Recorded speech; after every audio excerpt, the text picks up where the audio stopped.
أستغفر الله رب البرايا، أستغفر الله من الخطايا. ربي زدني علما نافعا ووافقني عملا صالحا. ربي زدني علما نافعا ووافقني عملا صالحا. Allah Tuhanku, ampuni hamba dari segala salah dan lupa. Akulah hamba yang lemah iman, harap ampunan Engkau curahkan. Akulah hamba yang lemah iman, harap ampunan Engkau curahkan. Astaghfirullah Rabbal baraya, Astaghfirullah minal khataya. Rabbi zidni ilman nafi'a wa wafiqni amalan saliha. Rabbi zidni ilman nafi'a wa wafiqni amalan saliha. Setulus doa aku panjatkan, semoga rahmat Engkau limpahkan pada ibuku juga ayahku yang melahirkan membesarkanku. Bagi mereka guru-guruku, jasa tercurah selalu untukku. Astaghfirullah Rabbal baraya, Astaghfirullah minal khataya.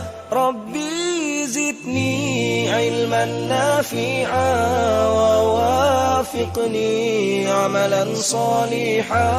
Rabbi zidni ilman nafi'a wa wafiqni amalan saliha. Berilah hamba ilmu berguna untuk pelita di dalam jiwa. Kuatkan iman di dalam dada, tunduk patuh padamu semata. Kuatkan iman di dalam dada, tunduk patuh padamu semata. Astaghfirullah Rabbal baraya, Astaghfirullah minal khataya. Rabbi zidni ilman nafi'a wa wafiqni amalan saliha. Rabbi zidni ilman nafi'a wa wafiqni amalan saliha.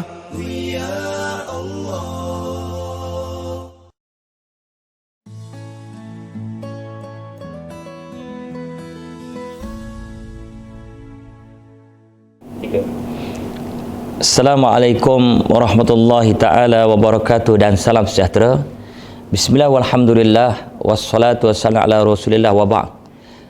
Alhamdulillah, syukur kita pada Allah Subhanahu wa taala kerana pada malam ini kita sekali lagi dapat bersama-sama dalam ruangan atau slot Sempurnakanlah Akhlakmu bersama-sama saya Ustaz Abdul Fattah Abu Mursi, dan insya-Allah para penonton, tuan-tuan mati Allah Subhanahu wa taala, tajuk yang akan saya bicarakan pada malam ini ialah adab-adab bermusafir. Sebelum itu, sebiasa jangan lupa untuk sama-sama kita like dan share FB Yayasan Tok Kenali untuk sama-sama kita sebarluaskan lagi ilmu yang bermanfaat ini, insya-Allah.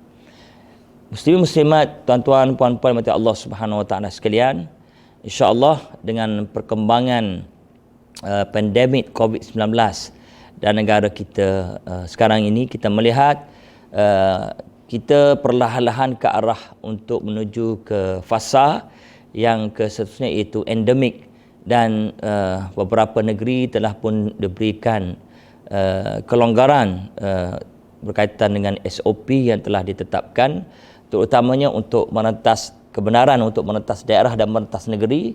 Dan kita yakin ramai dengan kita yang akan bermusafir, sama ada pulang ke kampung halaman ataupun pergi membawa anak-anak dan keluarga yang sudah lama terkurung di rumah untuk menikmati keindahan alam yang diciptakan oleh Allah Subhanahu Wa Taala, sama ada ke pantai-pantai, ke pusat-pusat perkelahan, ke air terjun dan seumpama dengannya. Jadi insya-Allah pada malam ini saya akan membincangkan bersama-sama dengan tuan-tuan apakah ada adab dalam musafir dalam Islam. Baik. Secara asasnya sebenarnya kita tahu Islam adalah agama yang lengkap atau yang disebut sebagai Al-Islam Nizamul Hayah, way of life. Islam itu adalah satu agama yang penuh dilengkapi dengan sistem hidup, sistem kehidupan, way of life, termasuklah juga dalam kita bermusafir. Dan dalam konteks yang lebih besar, kita sendiri insan ini, manusia, adalah memang diciptakan oleh Allah Subhanahu Wa Taala sebagai satu makhluk yang sentiasa bermusafir. Kita dulu berada di alam arwah, ya. Kemudian kita berpindah ataupun kita bermusafir datang ke alam dunia ini. Bermula dengan alam rahim. Kemudian kita dilahirkan ke muka dunia. Seterusnya kita akan terus meneruskan fasa-fasa dalam kehidupan kita. Kita berhijrah atau bermusafir ke alam akhirat, bermula dengan alam kubur, alam barzah. Kemudian kita akan bermusafir lagi menuju ke alam mahsyar. Kemudian kita akan dihisab. Seterusnya barulah ending ataupun penyudah ataupun kita kata pelabuhan bagi seorang insan, iaitu manusia, sama ada immal jannah wa imman nar, sama ada syurga atau neraka. Maknanya kita sendiri adalah makhluk yang diciptakan oleh Allah. Wa ma khalaqtul jinna wal ins illa liya'budun. Liya'budun itu dalam konteks perjalanan kehidupan kita ini yang sentiasa berpindah-pindah, berhijrah ataupun bermusafir dari satu alam ke alam yang lain. Itu yang pertama. Yang kedua, apabila kita nak bermusafir selepas ini, sama ada menaiki kereta api ataupun naiki kapal terbang, ya, ada adab-adab yang telah diajar dalam Islam, khususnya melalui sunnah Nabi Muhammad sallallahu alaihi wasallam. Yang pertama, adab yang pertama sudah tentu dalam mana-mana kitab, ya, terutamanya kita membuka kitab hadis 40 dan kitab hadis-hadis yang lain, dipanggil apa disebut first thing first, ya, perkara yang pertama seawal-awal yang perlu kita lakukan sebagai seorang Islam, tidak dapat tidak ialah sudah tentu berkaitan dengan nawaitu kita, niat kita. Maknanya apa saja yang kita nak buat, termasuklah dalam soal musafir, mesti niat itu kerana Allah. Sebab itulah antara syarat-syarat musafir yang kalau kita rujuk dalam kitab-kitab yang tak sempat untuk saya huraikan secara panjang lebar dalam masa yang terbatas ini, ringkasnya mestilah musafir kita itu ialah musafir yang baik, sama ada musafir untuk menuntut ilmu, musafir untuk menghubungkan silaturahim, ya, musafir untuk menjalankan perniagaan, yang kesemuanya disatukan atau dihimpun ialah kerana Allah Subhanahu Wa Taala dalam masa yang mudah difahami. Mestilah musafir itu musafir yang mendapat keredaan Allah Taala. Tak boleh kita musafir kerana nak mencuri, nak merompak, kita bermusafir untuk melakukan satu penipuan, ya, kita bermusafir untuk melakukan perkara-perkara yang dilarang oleh Allah Subhanahu Wa Taala. Itu asas. Mana mestilah ianya dilakukan kerana Allah Subhanahu Wa Taala. Kerana dekatnya begini, ya tuan-tuan, sebab musafir ni satu perkara yang meletihkan, memenatkan. Sebab itu disebut musafir qita'atun minal azab. Musafir ini ialah sebahagian daripada keazaban ataupun perkara-perkara yang tidak menyenangkan. Yalah, kalau kita musafir ke merentas negeri lah, kita kata kita drive, bawa kereta, memang memenatkan. Jadi bila kita lakukan seawalnya kita niat itu kerana Allah, walaupun kita penat, ya, walaupun kita letih, tapi kerana kita buat itu lillahi subhanahu wa ta'ala, insya-Allah dia akan memberi satu semangat kepada kita. Dan yang paling penting, musafir kita itu dikira ibadat oleh Allah Subhanahu Taala. Dalam bahasa yang lebih senang kita kata berbaloi lah. Kepenatan kita, keletihan kita itu berbaloi kerana ianya diberi ganjaran pahala oleh Allah Subhanahu Wa Taala. Baik. Seterusnya apabila kita bermusafir, adab yang seterusnya ialah kalau kita rujuk kepada hadis-hadis, contohnya dalam Sahih Bukhari, Sahih Muslim, Rasulullah sallallahu alaihi wasallam seringkali apabila baginda memulakan musafir, baginda akan bertolak pada hari Khamis. Ini salah satu sunnah yang cantik kita nak dapat. Kita kata kelebihan fadilat kita ittiba'us sunnah, kita mengikut jejak langkah atau sunnah Nabi Muhammad SAW. Jadi kalau kita nak bermusafir, kita boleh rancang. Kita boleh rancang, kecuali lah kita terikat dengan jadual penerbangan, itu lainlah. Okay, kalau kita nak pergi umrah atau melibatkan jadual penerbangan, jadual kereta api, itu tak, mungkin kita boleh rancang masa beli tiket, kita boleh rancang maknanya untuk kita ittiba' sunnah tadi. Rasulullah sallallahu alaihi wasallam kebiasaannya, contohnya hadis berkaitan dengan Rasulullah bertolak ke Tabuk, ini kisah masyhur. Rasulullah bertolak pada hari Khamis. Jadi itu satu sunnah yang boleh kita hidupkan dalam bermusafir. Yang kedua, Rasulullah sallallahu alaihi wasallam apabila baginda bermusafir, baginda akan bertolak pada waktu pagi. Jadi ini kita boleh buat, boleh ikut. Dan itulah sebaiknya kerana ulama-ulama menyebut kenapa Rasulullah bertolak pada waktu pagi. Disebut dalam kitab-kitab hadis yang membahaskan perkara ini. Kerananya Rasulullah dia tak suka untuk mengganggu orang. Maknanya biasanya bila bertolak di awal pagi, ia akan sampai ke destinasi pada waktu petang ataupun waktu sebelum malam. Sebab disebut Rasulullah bila baginda bermusafir, biasanya baginda akan rancang perjalanan, iaitu baginda akan sampai ke destinasi atau ke rumah yang dituju itu sama ada waktu pagi, maknanya Rasulullah tiba, ataupun waktu petang, tidak pada waktu malam. Bahkan Rasulullah memang melarang lah, memang melarang sesiapa yang bermusafir yang tiba di destinasi atau rumah orang yang kita tuju tu waktu malam. Kerana apa? Kerana waktu malam biasanya waktu orang rehat, orang letih seharian, maka kita tidak boleh mengganggu waktu rehat lain, orang lain. Apatah lagi kalau kita tiba pada waktu tengah malam, contohnya kita musafir sampai waktu 2 pagi, 3 pagi, tuan rumah tengah lena tidur. Jadi lebih lagi orang tua kita, kalau tuan-tuan nak balik kampung, kena rancang betul-betul. Dah lah orang tua kita ni sakit orat, kepenatan, kita ketuk pukul 3 pagi dia nak berjalan bangun tu sakit orat, dengan sakit orat dia tu, tidak disarankan begitu. Jadi kita boleh rancang dan kita ikut sunnah Nabi Muhammad sallallahu alaihi wasallam, iaitu berjalan atau bermusafir pada waktu pagi. Maknanya kita rehat yang cukup. Pada waktu malam kita tidur awal, awal selepas solat subuh terus kita boleh bertolak, ataupun mungkin kita bertolak untuk mengelakkan jam, kita sembahyang subuh di perjalanan. Kerana ambil sunnah Rasulullah SAW bertolak atau bermusafir pada waktu pagi. Bahkan ada hadis Nabi SAW mengatakan, jangan kamu bermusafir pada waktu malam, mafhumnya.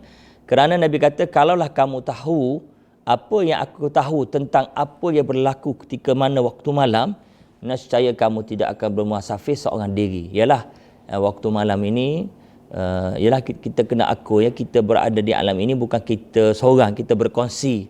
Mereka cerita beginilah tuan-tuan, wa ma khalaqtul jinna wal ins, tadi ayat saya sebut. Maknanya selain pada manusia, alam ini juga diuni oleh jin. Jadi Nabi sebut tadi, kalau kamu tahu apa yang berlaku pada waktu malam, malam yang gelap kita kata, zulumat, nescaya kamu tidak akan musafir seorang diri. Nasib baiklah Allah Ta'ala tak bagi kita nampak makhluk, teman kita seorang lagi tu. Kalau kita nampak, kita takut nak berjalan, tak kitalah malam ke siang. Jadi sebab itu Nabi SAW menganjurkan untuk kita bermusafir waktu-waktu pagi. Baik. Mungkin tuan-tuan kata, Ustaz, susah sebab kadang-kadang kena ambil cuti semua sekali. Okey, ada petua yang orang lama kongsi dengan kita. Dia kata macam ni, boleh kita nak musafir pada waktu malam, tetapi kita bertolak itu tengah malam. Macam Rasulullah sendiri, kalau kita tengok dalam peristiwa hijrah, Rasulullah keluar daripada rumah baginda yang dikepung oleh Abu Jahal and the gang itu, iaitu sekitar pukul 2 atau 3 pagi. Rasulullah keluar pada rumah dan pergi ke Jabathur. Itu waktu tengah malam betul. Jadi orang sebut kalau kita nak bertolak boleh, maknanya tengah malam.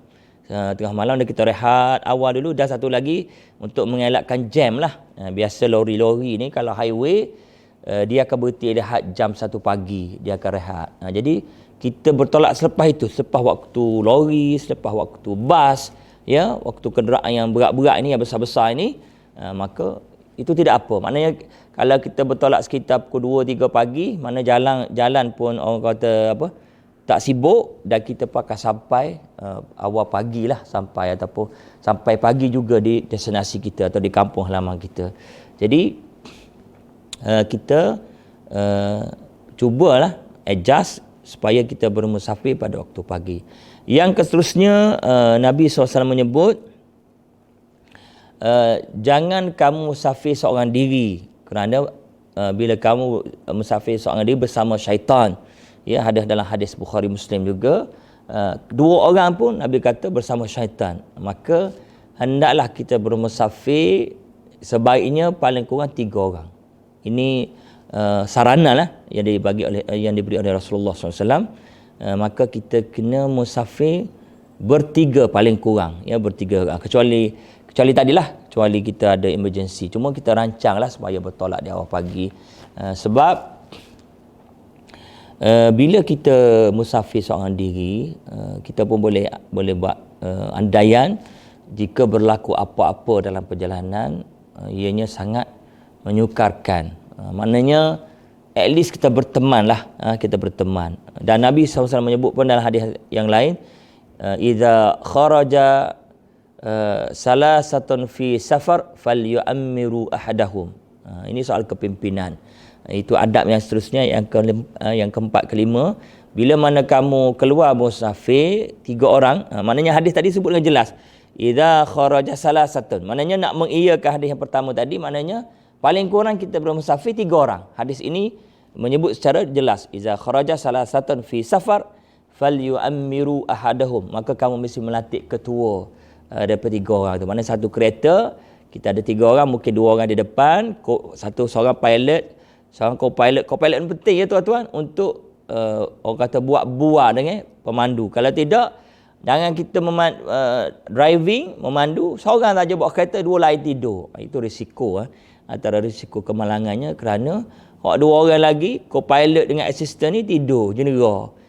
Jadi sepatutnya co-pilot yang ada di sebelah pemandu tu, dia nama dah co-pilot, mana dia mesti membantu pilot. Paling tidak membantu macam isteri kita lah, buat-buat, supaya tak ngantuk. Jadi kena pilih seorang ketua lah.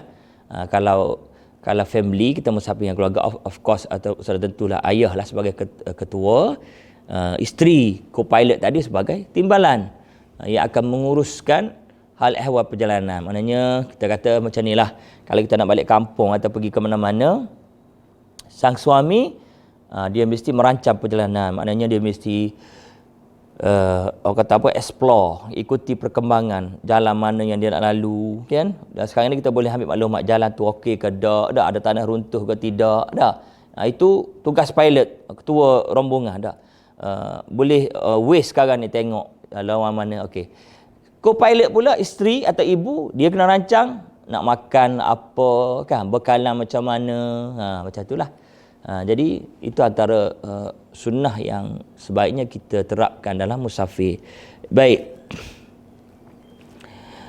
muslimin muslimat mata Allah Subhanahu Wa Taala, satu perkara lagi saya nak sebut, nak share, mungkin juga saya akan berikan tip-tip sedikit di sini, ialah biasanya bila kita musafir melibatkan perjalanan yang jauh, atau mungkin tuan-tuan nak pergi ke pusat-pusat peranginan, nak menginap ke chalet-chalet, hotel-hotel, kerana negara kita ni lama yang kita kata PKP, jadi hotel-hotel atau chalet-chalet ni dalam tempoh yang lama yang tidak diinap oleh sesiapa. Jadi biasanya kalau saya belajar di Darussyifaq lah, bila satu tempat tu lama orang tak menginap, ada benda lain yang pergi menginap. Saya kira tuan-tuan tahu, jangan takut pula, ini realiti kita kata. Jadi kalau kita nak musafir yang melibatkan destinasi yang jauh, biasanya kita akan singgah di mana-mana, di R&R, kita akan singgah ataupun tadilah kita nak pergi ke pusat-pusat pelancongan, kita akan menyewa chalet-chalet, homestay kan, guest house macam-macam. Jadi kita perlu ingat mana ada adab di sana. Pertamanya, kalau kita pergi tempat-tempat macam sungai atau apa-apa, mestilah kita berwaspada. Contohnya, terutama anak-anak kita lah, kita berpesan pada mereka jangan kencing di lopak-lopak, di lubang-lubang, kerana biasanya tempat-tempat begitu menjadi tempat kediaman jin. Ini realiti, hakikat. Saya belajar di Darul Syifa, itulah yang dinyatakan nasihat kepada kita. Maknanya tak boleh kita kencing tempat begitu. Kemudian kalau kita masuk hutan atau tempat-tempat tadilah, tempat-tempat yang lama tidak didiami oleh orang, maka kita mesti berdoa, isti'azah, kita mesti minta perlindungan daripada Allah Subhanahu Wa Taala. Kita baca ayat kursi. Jangan pula tuan-tuan, jadi budaya setengah orang Melayu kita lah, yang perkara ni sebenarnya tak betul lah. Contohnya kalau masuk hutan, biasa orang tua pesan, kita bagi tahu, tok nenek minta maaf anak cucu tupai lalu. Ini benda ni tidak syar'i, bahkan bercanggah dengan akidah. Sebab kepada siapa kita kata tu, tok nenek, anak cucu, kita ni anak cucu siapa? Takkan kita nak kata kita ni anak cucu penunggu bukit? Kita nak mengaku ke kita ni anak cucu jin? Jadi itu kaedah yang salah. Sebaliknya, antara alternatifnya kita bagi salam. Contohnya, kalau di Darul Syifa kami diajar untuk kita bagi salam kepada Nabi Sulaiman. Kita tahu Nabi Sulaiman ini pernah memerintah jin, memerintah binatang, dan mereka ni memang takut atau taat, patuh kepada Nabi Sulaiman. Kalau kita tengok kes-kes menyebabkan ialah kerasukan dan seumpamanya, bila kita sebut nama Nabi Sulaiman, mereka akan takut. Mereka Kelantan kata perik dengan Nabi Sulaiman. Jadi contohnya, antara doa yang kita boleh baca kalau kita nak masuk hutan ataupun kita pergi tempat-tempat yang sunyi, yang lama orang tidak menginap di situ, kita kata apa? Tuan boleh ikut dengan mudah, iaitu salamun ala Sulaiman fil alamin. Salam sejahtera ke atas Nabi Sulaiman untuk seluruh alam ni. Saya ulang balik, salamun ala Sulaiman fil alamin. Ataupun ada setengah riwayat juga boleh kita kata salamun ala Nuh fil alamin. Kerana Nabi Nuh ini ialah disebut sebagai Abathani, bapa kedua selepas Adam. Kan kita tahu kan berlaku banjir besar di zaman Nabi Nuh AS, maka semua binatang-binatang, makhluk-makhluk yang terselamat di atas bahtera Nabi Nuh, itulah makhluk yang kekal sampai ke hari ini. Dalam arti kata lain, semua makhluk yang ada di alam ini secara asasnya adalah merupakan daripada keturunan tok nenek mereka tu, maksudlah binatang manusia yang menaiki bahtera Nabi Nuh dahulu. Maka kita boleh bagi salam, salamun ala Sulaiman fil alamin, dan juga salamun ala Nuh fil alamin. Lagi baik kalau kita tambah ayat daripada surah An-Naml itu ayat innahu min Sulaiman wa innahu bismillahirrahmanirrahim alla ta'lu alayya wa'tuni muslimin. Itu ayat yang ditulis oleh Nabi Sulaiman kepada Ratu Balqis. Kita tahu cerita Ratu Balqis. Nabi Sulaiman telah mengirim surat kepada Hudhud. Maka surat itu dicampakkan ke dalam istana Ratu Balqis. Antara isi kandungan surat itulah innahu min Sulaiman wa innahu bismillahirrahmanirrahim alla ta'lu alayya wa'tuni muslimin. Dalam surah An-Naml, tuan-tuan boleh cari. Jadi itu antara doa yang kita boleh baca. Yang kedua, seperti yang sebut di awal ni, kalau kita perlu menginap, sama ada hotel atau sama ada chalet, kalau kami di Darul Syifa, mudah saja tuan-tuan, yang saya kira tuan-tuan semua boleh buat, iaitu kita guna air Yasin. Ya, biasa malam Jumaat kita baca Yasin. Jadi air, mana kita baca Yasin itu, kita letakkan air di hadapan kita. Air, maksudnya air yang dibacakan surah Yasin, kita sendiri boleh buat. Jadi air itu nanti kita musafir ke mana-mana, kita bawa je. Bawa dalam apa? Yang orang buat setrika baju tu. Spray. Spray tu, katalah kita pergi nak menginap ke chalet. Yang maklumlah sekarang ni chalet lama dah orang tak menginap. Tahun lepas lagi kan, hampir setahun chalet tu tidak berpenghuni, maka adat kata ada benda lain pergi menginap di situ. Jadi kita ambil air Yasin tadi, kita spray ke segenap bilik yang kita nak tinggal malam tu. mana-manalah, celah almarinya, di dapurnya. Dan saya tanya guru saya, boleh tak Ustaz spray dalam tandas? Pun boleh.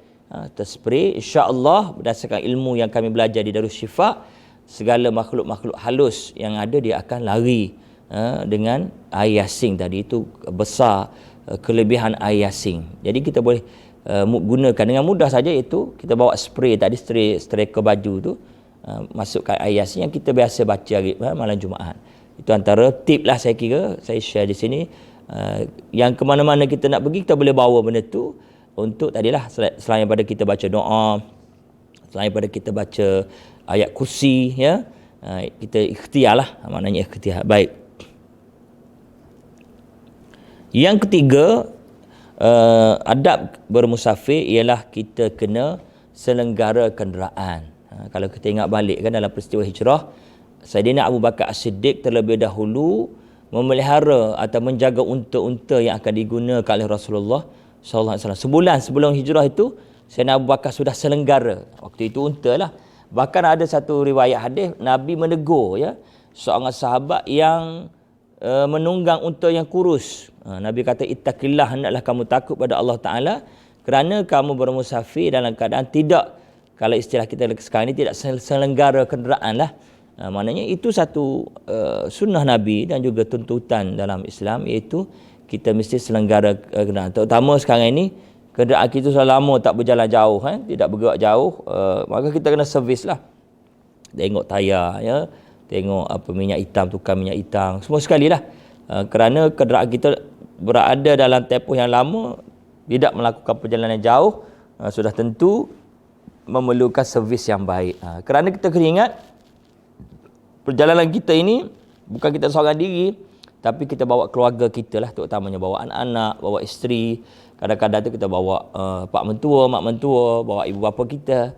Jadi penting untuk kita selenggara kenderaan, dan ia satu tuntutan yang beritahu oleh Rasulullah sallallahu alaihi wasallam. Jadi kita kena selenggara kenderaan dan sampai kita berdoa. Saya ada satu tip lagi tuan-tuan, saya teringat guru saya ajar. Di antara banyak-banyak doa yang kita boleh kita amalkan, bukan saya terus kepada tip yang seterusnya lah, iaitu doa, ya.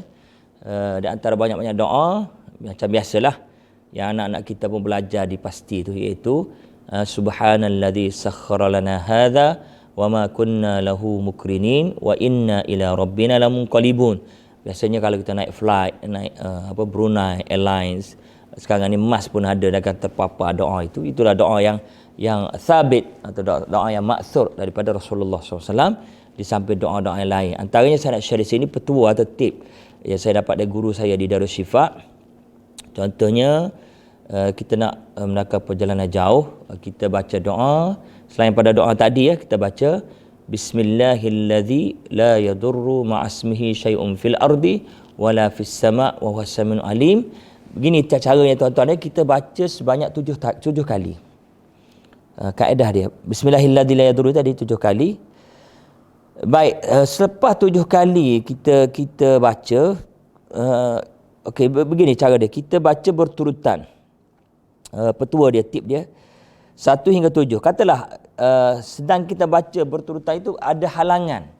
Contohnya anak kita cakap dengan kita, ataupun kita tiba-tiba tak ingat. Maknanya dalam kita baca 1 hingga 7 kita tak ingat atau kita terlupa, ataupun apa-apa yang mengganggu kelancaran bacaan kita itu, maka guru kami menyebut itu satu signal untuk kita tangguhkan sementara perjalanan kita. Kerana mungkin akan berlaku sesuatu dalam perjalanan tersebut. Maknanya kalau kita baca doa tadi, Bismillahirrahmanirrahim, kita rasa tak sedap hati, berhenti dulu di mana-mana. Kerana ini petua, kerana kalau kita meneruskan juga perjalanan itu, mungkin akan berlaku sesuatu. Jadi guru saya cerita waktu itu, dia ada emergency, dia amalkan petua ini, dia baca Bismillahirrahmanirrahim 7 kali, tiba-tiba dia tak lancar, macam ada sesuatu yang berlaku lah dalam bacaan dia tu. Maka kerana emergency, kerana kematian, jadi dia terpaksa teruskan juga perjalanan, maka dia berhati-hati. Suatu apa yang berlaku iaitu tayar keretanya pecah. Suatu dia drive itu, tapi kerana dia sudah beringat, sebab dia amalkan 7 kebacaan tadi, maka tak berlaku accident. Jadi itu antara tip yang saya nak share, iaitu baca bismillahirrahmanirrahim 7 kali, dan jika bacaan kita tak lancar maka kita berhenti, ataupun kalau kita terpaksa juga teruskan perjalanan kerana emergency dan seumpamanya, kita memandu dalam keadaan yang sangat berhati-hati. Itu tip. Yang seterusnya tuan-tuan, tipnya ialah ada hadis Nabi SAW untuk kita ittiba' sunnah, iaitu selain pada Nabi membaca doa, Nabi juga bertakbir, bahkan Nabi juga ketawa. Kisah Sayyidina Ali, riwayat Sayyidina Ali, Sayyidina Ali pernah sebut suatu kali beliau melihat baginda semasa nak bermusafir, Nabi bertakbir 3 kali, Allahu Akbar, Allahu Akbar, Allahu Akbar. Kemudian Nabi baca doa tadi, alhamdulillahillazi sakhkhara lana. Kemudian Nabi beristighfar, astaghfirullahalazim, dan Nabi ketawa 3 kali. Ha ha ha. Jadi Sayyidina Ali rasa pelik, lalu bertanya kepada Rasulullah SAW. Lalu Nabi kata, sebenarnya aku ketawa kerana malaikat memberitahuku orang yang mengamalkan perkara tadi, iaitu bertakbir, beristighfar, berdoa, Allah Ta'ala akan mengampunkan dosa. Jadi kerana terlampau gembira, aku ketawa. Jadi ulama menyatakan boleh kita buat begitu. Dalam arti kata lain, kita mesti bermusafir dalam keadaan happy, dalam keadaan gembira. Kita dengan anak isteri, kita mesti enjoy. Kalau bahasa sekarang, kita mesti enjoy dalam keadaan kita bermusafir, tapi tidaklah melarangkan kita. Mungkin boleh mengurangkan mengantuk, kita bercerita dalam kenderaan, kita minta anak kita bercerita, maknanya kita akan jadi segar, kita akan jadi fresh. Itu juga antara sunnah yang diajar oleh Nabi sallallahu alaihi wasallam. Muslimin muslimat dimati Allah Subhanahu wa taala, itulah sedikit sebanyak yang dapat saya kongsi pada malam ini. Dan kalau boleh kita, terutamanya kita bagi orang yang sentiasa musafir, kita carilah buku-buku doa yang boleh kita letakkan dalam kenderaan kita. Contohnya saya ada buku ni, saiz kecil saja tuan-tuan, Ruqyah Asas Pengobatan Islam dari Darus Syifa, ada gambar Allahyarham Dr. Harudin. Mungkin buku-buku sebegini kita boleh letak dalam kenderaan kita, tempat atas tu kan, ada tempat untuk letak CD tu, mungkin dia saiz kecil, saiz poket, atau kita letak poket kita. Apa-apa yang berlaku, kita boleh ambil doa-doa dalam ni, doa-doa yang maksud, doa-doa yang diamalkan di Darus Syifa, terutama tadi doa kita masuk rumah baru, doa kita meneruskan perjalanan, insya-Allah akan memberi manfaat kepada kita dan memberi keyakinan dan keberanian kita dalam musafir. Jadi saya kira itulah sedikit perkongsian pada malam ini. Mudah-mudahan ianya akan memberi manfaat kepada kita semua. Dan banyak perkara lagi sebenarnya boleh kita bincangkan tentang musafir ini. Yang paling penting ialah kita musafir ini kerana Allah, kita berbanyakkan doa, dan memanglah doa orang musafir ini doa antara doa yang dimustajabkan oleh Allah Ta'ala. Dan kita menjaga adab-adab musafir tadi, jangan memandu laju ya. Sebab memandu sebenarnya yang berlaku kemalangan ni antara puncanya kerana laju lah. Jadi kita bawa dalam keadaan tenang, doa dengan baik-baik, niat baik-baik. Jadi itulah antara beberapa tip yang ringkas yang dapat saya share pada malam ini. Mudah-mudahan ia memberi kebaikan kepada kita semua. Apa yang baik itu daripada Allah Subhanahu Wa Taala. Saya mohon maaf di atas segala kekurangan. InsyaAllah ada masa dan ketika kita bertemu kembali dalam program ini, iaitu program Sempurnakanlah Akhlakmu. Mudah-mudahan kita menjadi seorang yang berakhlak mulia sebagaimana akhlak Rasulullah sallallahu alaihi wasallam. Wassalamualaikum warahmatullahi wabarakatuh.